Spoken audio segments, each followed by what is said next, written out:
The first time she stole from me, I pretended not to notice. It was an easy thing to pretend. She was smaller than a human child her apparent age would be, with those wide, pale violet eyes that all the Velshari seemed to carry like a birthright, and hands that moved the way water moves, all quiet flowing certainty. She came in the back way, through the narrow alley that ran between my stall and the cartographer's shop, and she waited until I was turned toward the spice crates before she reached across the counter and took a wrapped parcel of flatbread from the basket. She was fast, I'll give her that. But I'd heard the soft click of her small boots on the cobblestones from 30 paces out. I'd heard her breathing slow when she reached the counter. And I'd watched her shadow slide across the whitewashed wall of the cartographer's shop in my peripheral vision, while I made a very thorough show of inspecting a sack of dried kellen root. When I turned back around, the bread was gone. I counted the remaining parcels, wrote the number in my ledger, and went on with my morning. My name is Darian Oaks. I've been told that's too plain a name for a man who traveled 3 transit gates to run a food stall in an alien city, but I didn't choose the name and I didn't choose the city, so there you have it. I arrived on Velsha 7 years ago, young, underfunded, carrying 2 duffel bags, a portable cooker, and approximately 40 words of the local language. I could say where is, how much, thank you, and I am not carrying weapons. That last one had felt prudent. 7 years is long enough to learn a city, long enough to learn its sounds, the low harmonic hum of the transit columns in the square, the bright percussion of the morning market, the way the wind moved through the copper-threaded banners that hung from every building in the merchant quarter. Long enough to learn which vendors added water to their grain oil and which ones didn't.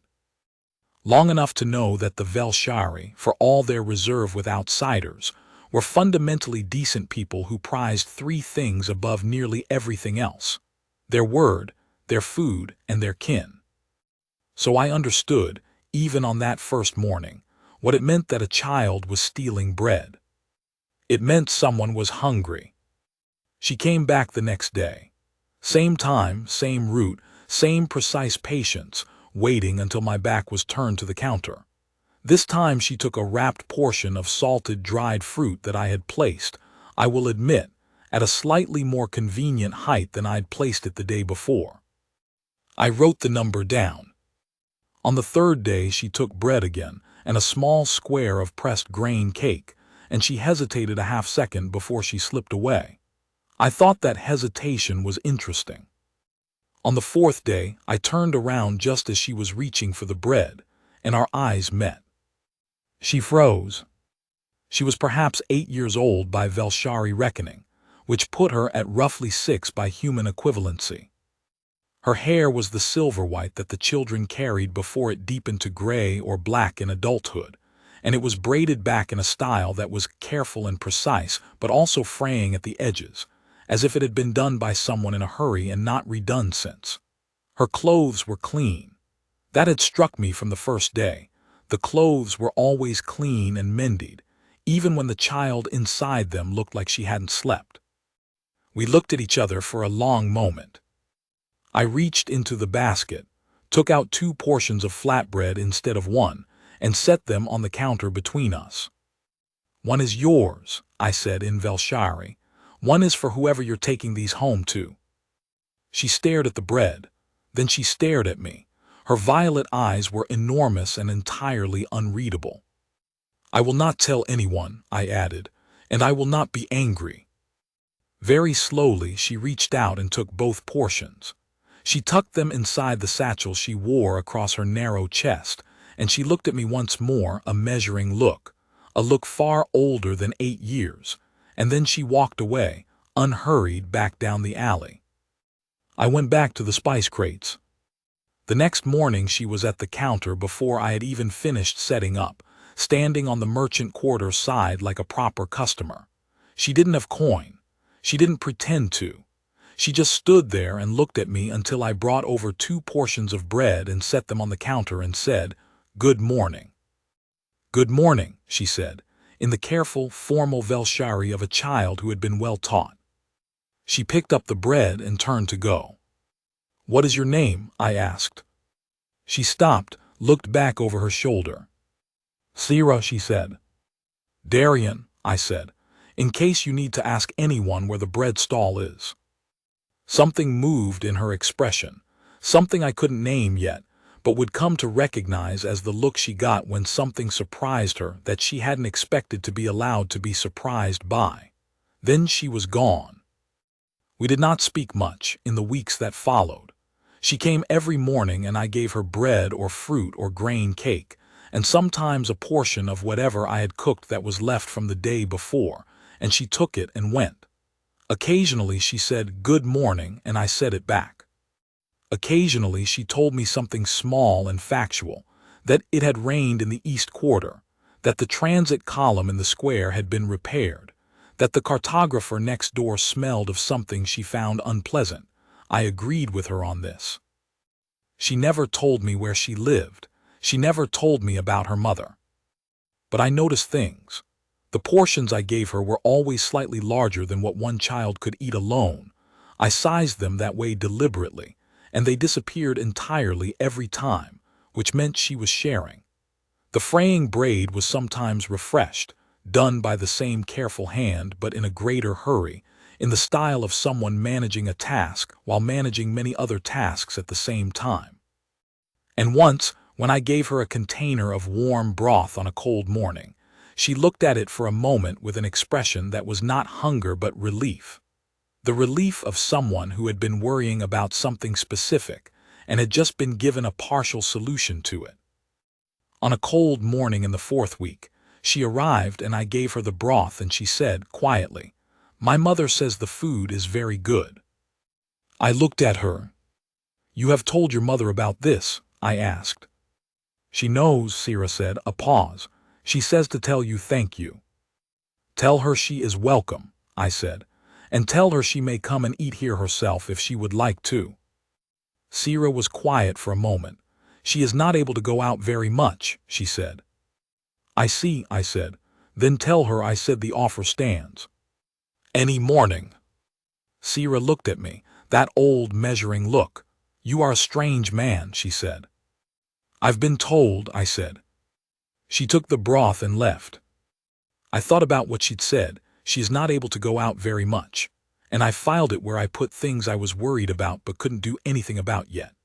In the meantime, I made the portions a little larger and added a second container of broth on cold mornings. And I chose foods that would travel well and stay warm and not spoil quickly. And I told myself I was just running a food stall and not doing anything remarkable at all. Tomas, who ran the cheese stall 3 rows down and had appointed himself my social director since my first week on Velsha, noticed the child around the end of the 2nd month. "You're feeding a Velshari kid for free," he said. It wasn't an accusation. Tomas didn't really do accusations. He did observations, delivered with the mild curiosity of a man who found everything equally interesting. "She comes by in the mornings," I said. "Every morning," Tomas said. "Most mornings." "Darian, my friend. She walks past my stall on the way here and she doesn't even look at my cheese. That is a child with a destination." "I feed her," I said. "She goes home, that's the whole story." Tomas looked at me with the expression he used when he knew the whole story was not the whole story and was deciding whether to push on it. He decided not to. "You know the Velshari don't take charity easily," he said. "If she's coming back every morning, she's not coming for the bread." "The bread is quite good," I said. Tomas shook his head and went back to his cheese. I thought about what he'd said.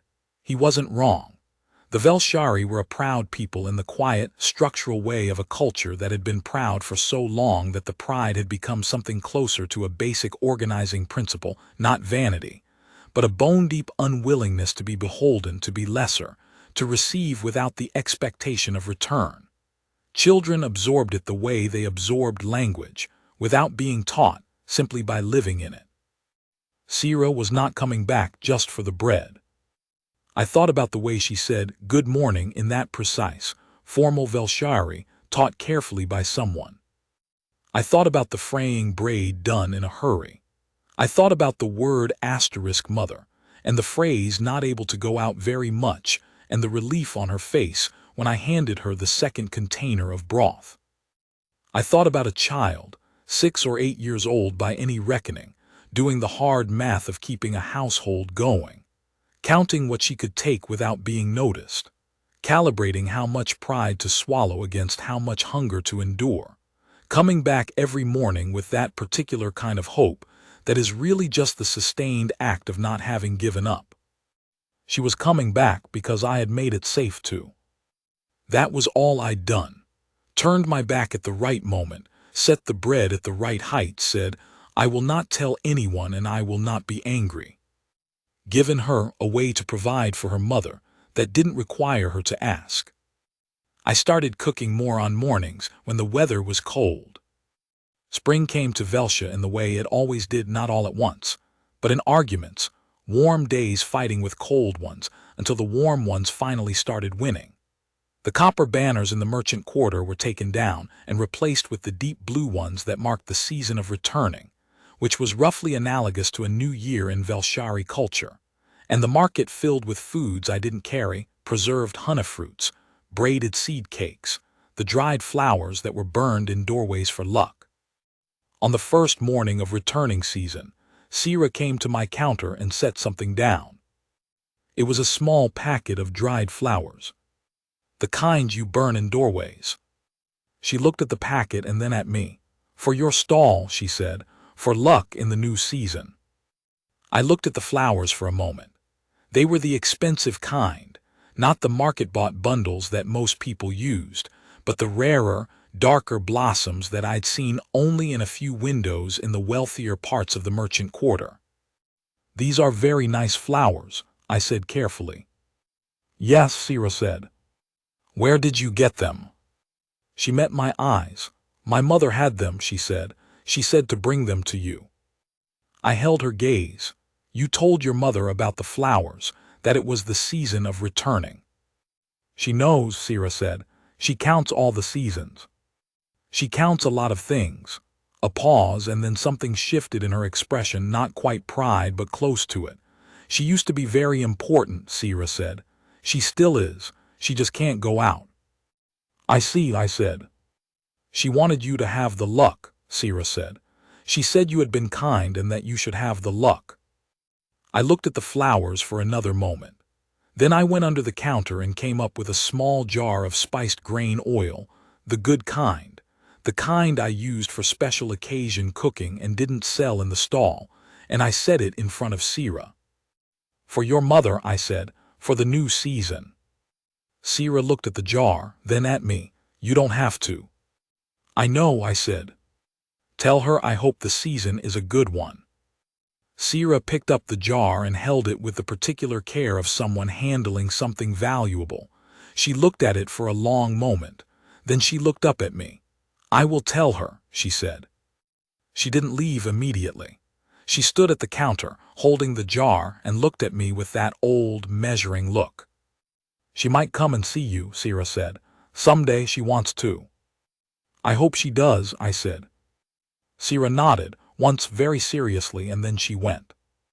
I burned the dried flowers in the doorway of my stall that evening, the way you were supposed to, and I watched the smoke rise into the Velsha sky and thought about a woman who counted the seasons, and who used to be very important, and who had children she loved so much she had taught one of them to find food when she couldn't go and get it herself. The season of returning went on. Sira came every morning. The conversations grew longer, not enormously, not all at once, but gradually, the way trust grows, which is to say slowly and by accumulation of small things. She told me about the neighborhood she lived in, the East Quarter, where the buildings were older and the streets were narrower and the transit columns were farther apart. She told me that she had been studying Velshari history and found it mostly accurate but occasionally self-congratulatory. She told me she liked the smell of the dried kellen root I stocked and asked what it was used for. And when I told her it was used for a human preparation called tea, she looked intrigued and slightly skeptical in a proportion I found extremely accurate. She told me her mother had been a commander. She said it the way you say something you have been holding back for a while, carefully, with a watching of my face to see what I did with it. A commander, I said, in the military. The fleet, Sira said, before she wasn't able to go out. Sira was quiet for a moment. She was hurt, she said, in a battle a long time ago. It is harder for her now. A pause. She does not like anyone to know. I won't tell anyone, I said. Sira looked at me. I know, she said, that's why I told you. I thought about that for a long time after she left. A fleet commander, injured in battle, living somewhere in the East Quarter with her young daughter, too proud or too private or too something to ask for help, sending her child out instead to solve the problem quietly and with dignity. The more I thought about it, the more it seemed to me like an almost impossibly difficult situation managed with an almost impossible grace. I started packing the food better, parcels that would keep longer, preparations that were easier to make if your hands weren't steady or your body hurt in the wrong ways. I didn't say anything about why, neither did Sira. On a bright morning in the middle of the season, one of those mornings where the light came in slanted and gold the way it did when Velsha's secondary sun was at the right angle, a woman walked into the merchant quarter from the east. She walked carefully, not slowly, but with the measured deliberateness of someone who had learned to move carefully, who was monitoring each step against some internal accounting of what was available to spend.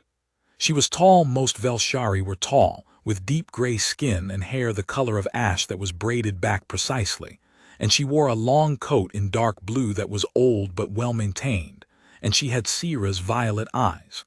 Or rather, Sira had hers. She found my stall by looking for it, not by wandering. She had been told where it was. She stood at the counter and looked at me, and I looked back at her, and for a moment neither of us said anything. "You are Darien Oaks," she said. Her Velshari had the slight flattening at the vowels of someone who had spoken many languages for a long time. "I am," I said, "and you are Sira's mother." Something moved in her face, a faint, controlled emotion, not surprise, more like the confirmation of something she had been unsure about. "My name is Vethara," she said, "Commander Vethara, formerly of the Third Fleet."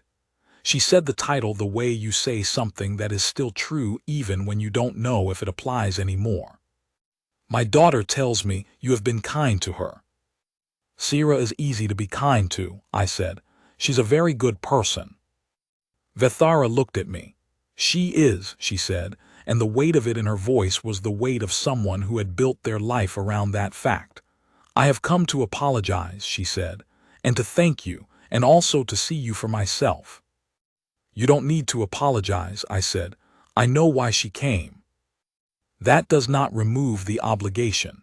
She said it simply, without ceremony. I was unable to provide for her as I should have been able to. She found a solution. I allowed her to use it because the alternative was worse. I am grateful for the solution, and I am sorry for the circumstances that required it. It was the most dignified speech I had heard in 7 years on Velsha, and that was saying something, because the Velshari gave good speeches. "Sit down," I said. "Please, let me give you some tea." She looked at the stool I kept behind the counter for slow mornings. "I do not want to impose." "It's not an imposition, it's tea." I paused. "Also, you've been walking and you look like you could use a moment to sit." That surprised her. She looked at me a fast, assessing look, and then she sat.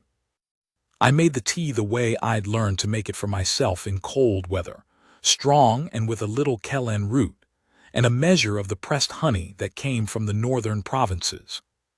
I gave it to her in a proper cup, not a travel container, and I put a plate of bread and pressed grain cake on the counter, and I sat down on my side of it and let the morning go on around us. She drank the tea. She ate a small piece of bread, deliberately, with the manners of someone who had been raised to eat properly regardless of the circumstances. The market moved and hummed around us. "Sira said you counted the seasons," I said. A brief, surprised look. She told you that. She said you counted a lot of things. Something that might have been a smile shifted the corner of her mouth. I do, she said. Old habits. The fleet required it. She looked at the tea in her hands. It is useful when the body is unreliable to have the mind count things. It gives the mind something to do that is not worrying. That sounds like experience speaking, I said. Considerable experience, she said. She was quiet for a moment. I was going to refuse to come, she said. When Sira told me she wanted to bring me here, I said no many times. What changed your mind? She looked at me. She said you had turned your back when she took the bread. She said you had known from the first moment and you had turned your back. I didn't say anything. A person who is capable of that kindness, Vethara said, is a person worth seeing. She looked at me steadily. I wanted to see what kind of person was kind to my daughter. What have you decided? I asked. She considered the question seriously. You are, she said, a very strange human. I've been told, I said. Her almost smile came back more fully this time. It changed her face not just into something warmer but into something younger briefly. My daughter trusts you, she said. She does not extend that easily. She gets that from me. I've noticed, I said. It took 6 weeks to find out her name and 3 months to hear about you. She told you about me. Only what she thought I should know, I said, which was quite a bit over time. Vethara was quiet. She looked at the tea in her hands and at the market and at nothing in particular. It has been difficult, she said at length. Since the injury, I am still adjusting to what I am now as opposed to what I was. It is a long adjustment. She said it without self-pity, which made it harder to hear than if she had. Sira has been extraordinary. She is 8 years old and she has been extraordinary. That is not something a child should have to be at 8 years old. No, I said, it isn't. I intend to remedy it, Vethara said. I am making progress. The healers say the recovery will continue. She said it with the precision of someone reporting a situation rather than asking for comfort. I came today because I wanted to show her that I could, that it was possible. A pause. And because I owed you this. You don't owe me anything, I said. I disagree, she said. But I accept the spirit of what you mean. We sat in the morning market and drank tea and said some things and left other things to the silence, which is one of the ways that friendships begin, though neither of us would have called it that yet. She told me a little about the fleet, about the battle that had ended her command, about the long way back from it. She said it without drama and without diminishment, just the facts arranged in their order. I told her a little about the 3 transit gates I'd come through, and the 2 duffel bags, and the 40 words of Velshari, and she listened with an attention that felt like a skill, focused, retaining, the attention of someone who had learned that information was never trivial. When she stood to go, she was careful about it, taking her weight in the right order. She looked at the counter for a moment. I will pay you, she said, for what you have given Sira for these months. You will not, I said. Darien. Vethara, first names on Velsha meant something. She heard it. You came here today. That is already more than an accounting. She looked at me for a moment. Then she said, I will come again. Good, I said. Come any morning. The tea is always there. She walked back into the east quarter the same way she'd come, carefully, deliberately, spending each step on purpose. I watched her go. I thought about 8 years of a child who had been extraordinary and a mother who was still fighting her way back to able to go out, one morning at a time. I went back to the counter and started the day. She came again the following week, and the week after that. Slowly, the way Sira had come slowly, which perhaps should not have surprised me but did, that the careful trust the daughter had built was a thing inherited from the mother, and that I would have to earn it from both of them separately, on their own terms and timelines. Vethara and I talked about the fleet, about Velsha's history, which she knew precisely and I knew patchily. About the things the Velshari got wrong about humans, and the things humans got wrong about the Velshari, which was a list long enough to sustain many mornings' worth of tea. She was sharp, sharper than sharp, in the way of someone whose mind had never had the choice to slow down, because the body had slowed and the mind had compensated. She remembered everything I told her. She made observations about the market that were always exactly right. She asked questions that got to the center of things without appearing to. She did not talk about the injury except obliquely. She did not talk about what the fleet had been to her, what it meant to have commanded, and to be here now. She talked about Sira the way you talk about something that is the reason for most of what you do, constantly but carefully, like a lamp you carry against the dark. Sira, for her part, noticed her mother coming to the stall and looked at me with an expression I could not entirely read. Relief was in it, and something that might have been gratitude, and something that was definitely a child's particular pleasure at having arranged something that turned out well. "You talked to her," Sira said one morning. "She came to talk to me," I said. "I know," Sira said, "but you made her want to keep coming." "I gave her tea," I said. Sira looked at me, that old measuring look. "You know what I mean," she said. "I gave her tea and I didn't make a fuss," I said. "That's most of it." Sira thought about this. "Yes," she said, "that is most of it." A pause. "She doesn't like fuss." "I know," I said. "You don't either." "I get it from her," Sira said. "I know," I said. Sira picked up her parcels and turned to go and then stopped. "She laughed yesterday," she said, without turning around. "When she was telling me about something you said, she laughed." She paused. She hadn't laughed in a long time. I had forgotten what it sounded like. She walked away before I could answer. I let her go. The thing about tending a food stall is that it gives you a lot of time to think, between the ordering of customers and the actual cooking and the calculations of stock. I thought in those months about a lot of things. I thought about Vethara's face when she said she used to be very important. She still is.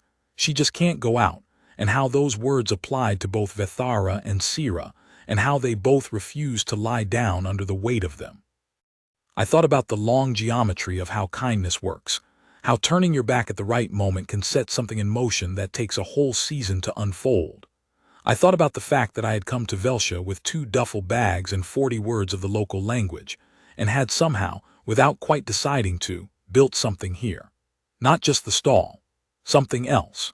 A routine of morning tea and careful conversation, and the particular ease of people who have decided not to pretend with each other. Tomas noticed, naturally. Tomas noticed everything. "The woman who comes on Tuesdays and Thursdays," he said. "Vethara," I said. "She used to be fleet command, didn't she?" I looked at him. "How do you know that?" "I didn't," Tomas said. "I just did the way she walks. The way she looks at things." He shook his head. "Someone who watched a lot of horizons." "Yes," I said. "She likes you," Tomas said, very carefully neutrally. "We are friends," I said. "She brings me Velshari history books and I give her tea, and we argue about whether humans or Velshari make better navigators. Who's winning? She's always winning, but she allows me to think I'm making ground." Tomas laughed, loud enough that the fabric vendor across the way looked over. "Darian," he said, "you absolute disaster.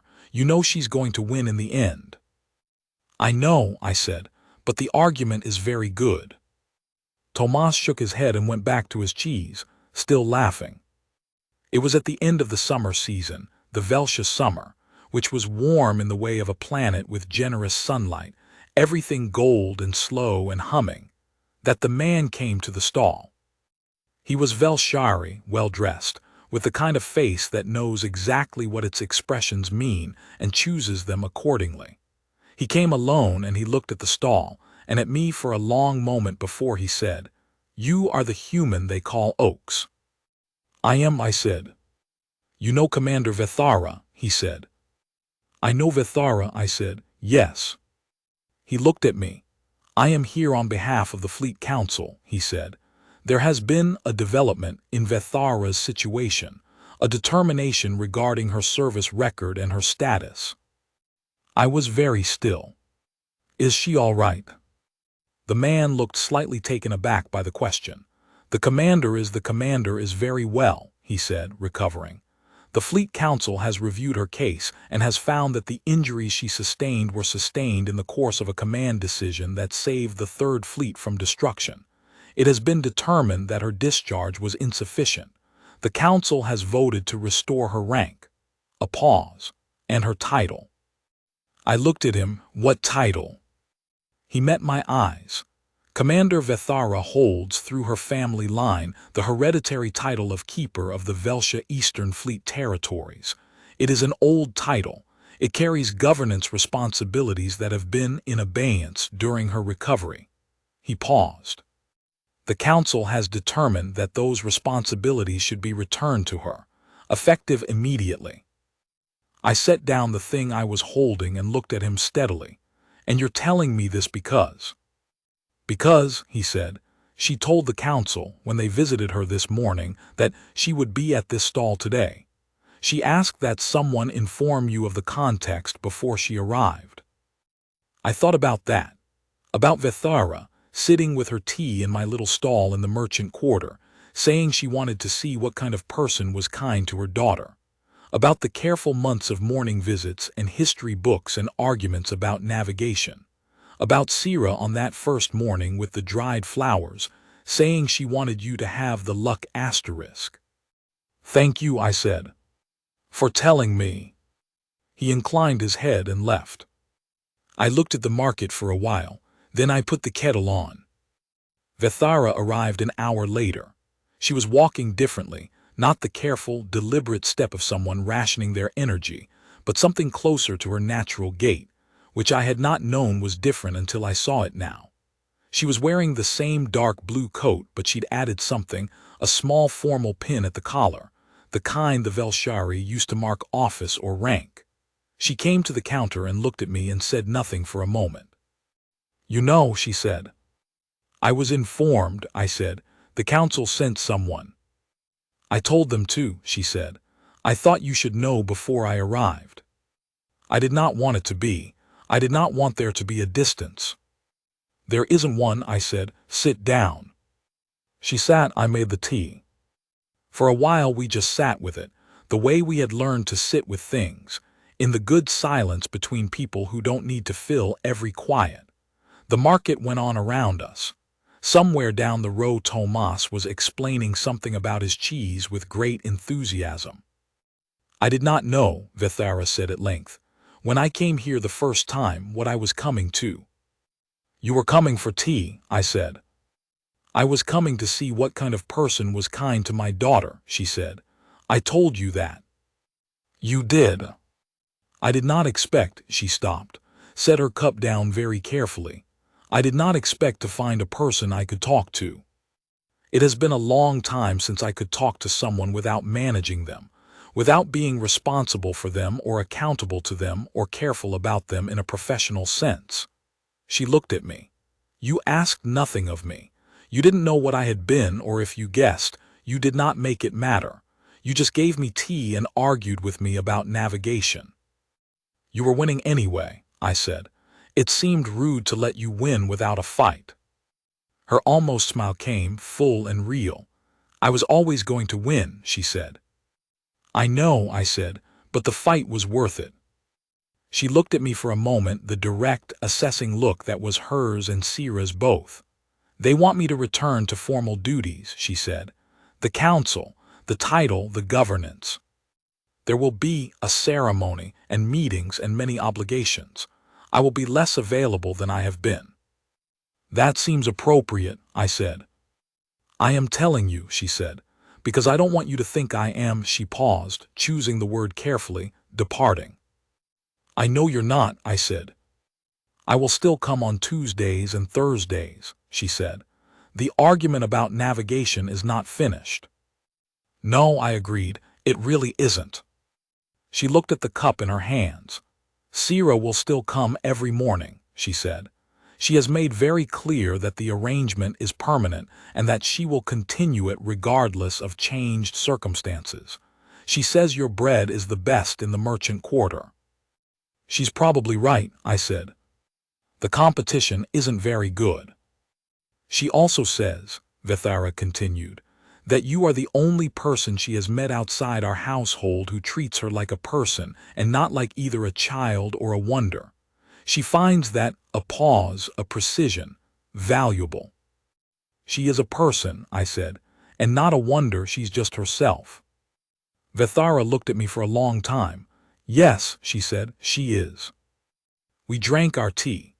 The summer light came through the gaps between the stalls at that particular angle. It only held at this hour, long and flat and golden, laying itself across the cobblestones with a patience that felt almost deliberate. I want to ask you something, Vethara said. Ask, I said. When she first took the bread, Vethara said, the first day you knew and you turned your back. Why? I thought about it. The honest answer, the real one. Because she was trying to take care of you, I said, and I didn't want to make it harder than it already was. Vethara was quiet for a long moment. It was already very hard, she said. I know, I said. She never told me it was, she said. She came home every morning with the food and she told me the market was fine and the weather was good, and she never told me it was hard. No, I said, she wouldn't. Vethara put her cup down and looked at the market for a while. A muscle in her jaw moved once controlled. I am going to be better, she said. I am already better. The healers say another season of recovery and I will be, she paused, very nearly what I was. Perhaps better in some ways.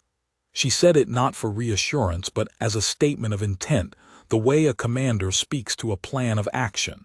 She will not have to do this anymore. She should not have had to do it at all.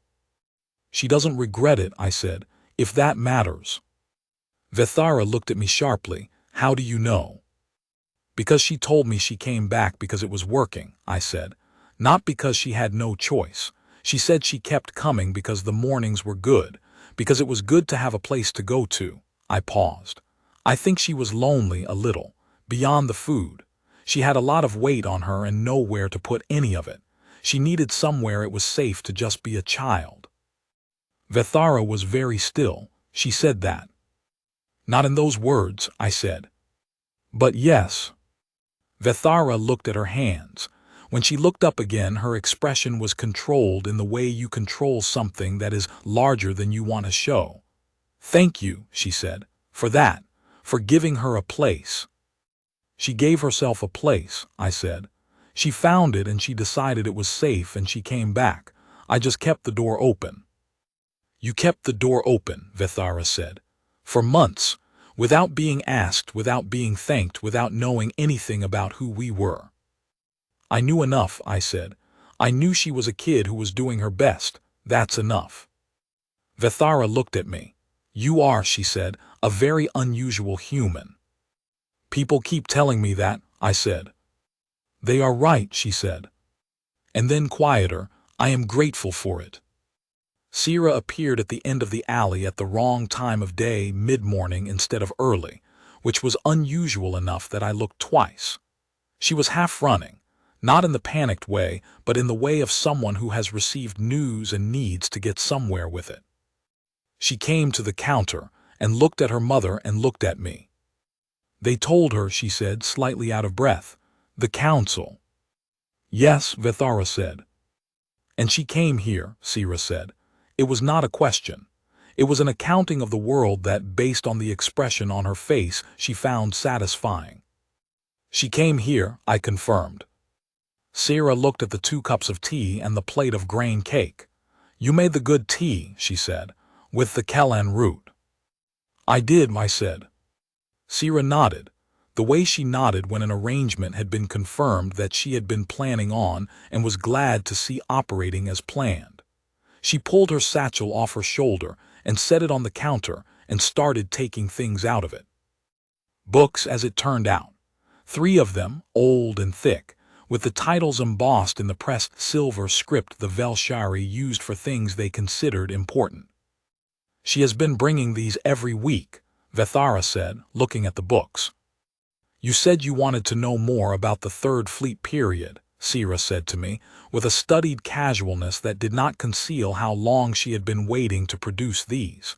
"These are the accurate ones. Mother annotated them." She looked at her mother. "You said he could have them." "I did say that," Vethara said. I looked at the 3 books. They were old and marked through in a handwriting I recognized from the margins of other books Vethara had brought, precise and dense, the handwriting of someone who has spent a lot of time annotating the record for accuracy. "Thank you," I said, to both of them. "You will probably argue with the annotations," Vethara said. "I will definitely argue with the annotations," I said. "Good," she said. "Bring the arguments on Tuesdays and Thursdays. I have been winning for 2 seasons, and I want the challenge of continuing to win." Sira looked between us and then sat down on the low bench that ran along the front of the stall, the one I kept for customers who wanted to eat standing adjacent, and she helped herself to a piece of grain cake with the ease of someone who had long ago decided this was allowed. The 3 of us sat in the morning of the merchant quarter. A fleet commander who was also, it turned out, a keeper of territories, and her daughter who had been extraordinary long before she should have needed to be, and a human who had come through 3 transit gates with 2 bags and 40 words, and had built something here that he hadn't known he was building until it was already built, and we let the day go on around us. Later, much later, when Sira was finishing her grain cake and her mother was nearly done with her 3rd cup of tea, and the market was beginning to thin into the midday quiet, Sira said, conversationally, "You know that everyone in the East Quarter knows about you." "About me," I said. "The human who feeds children," Sira said, "and who gives good tea." She looked at me. "Mrs. Orvantha at the corner says you are a decent sort.